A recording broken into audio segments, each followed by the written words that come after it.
زینب بنت ابی سلمہ سے روایت ہے، انہوں نے بیان کیا کہ ام سلمہ رضی اللہ عنہا نے فرمایا کہ میں نبی کریم صلی اللہ علیہ وسلم کے ساتھ چادر میں لیٹی ہوئی تھی کہ مجھے حیض آ گیا، اس لیے میں چپکے سے نکل آئی اور اپنے حیض کے کپڑے پہن لیے۔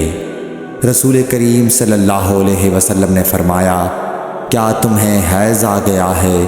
میں نے کہا جی ہاں۔ پھر مجھے آپ نے بلا لیا اور اپنے ساتھ چادر میں داخل کر لیا۔ زینب نے کہا کہ مجھ سے ام سلمہ نے بیان کیا کہ نبی کریم صلی اللہ علیہ وسلم روزے سے ہوتے اور اسی حالت میں ان کا بوسہ لیتے، اور میں نے اور نبی کریم صلی اللہ علیہ وسلم نے ایک ہی برتن میں جنابت کا غسل کیا۔ صحیح بخاری حدیث نمبر 322۔ حفصہ بنت سیرین نے فرمایا کہ ہم اپنی کنواری جوان بچیوں کو عیدگاہ جانے سے روکتی تھیں۔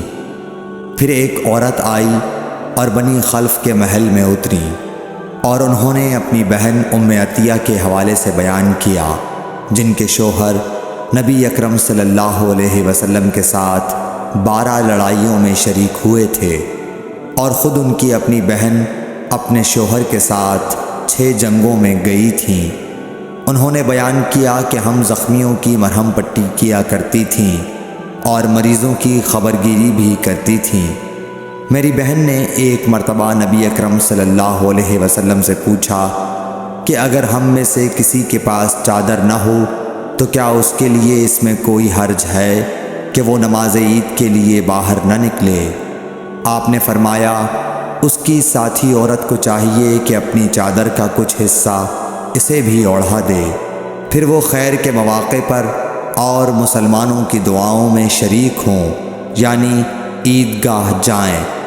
پھر جب ام عطیہ آئیں تو میں نے ان سے بھی یہی سوال کیا۔ انہوں نے فرمایا، میرا باپ آپ پر فدا ہو، ہاں آپ نے یہ فرمایا تھا۔ اور ام عطیہ جب بھی حضرت صلی اللہ علیہ وسلم کا ذکر کرتی تو یہ ضرور فرماتی کہ میرا باپ آپ پر فدا ہو۔ انہوں نے کہا، میں نے آپ کو یہ کہتے ہوئے سنا کہ جوان لڑکیاں، پردے والیاں اور حائضہ عورتیں بھی باہر نکلیں اور مواقع خیر میں اور مسلمانوں کی دعاؤں میں شریک ہوں، اور حائضہ عورت جائے نماز سے دور رہے۔ حفصہ کہتی ہیں، میں نے پوچھا، کیا حائضہ بھی؟ انہوں نے فرمایا، کیا وہ عرفات میں فلاں فلاں جگہ نہیں جاتی؟ یعنی جب وہ ان جملہ مقدس مقامات میں جاتی ہیں تو پھر عیدگاہ میں کیوں نہ جائیں؟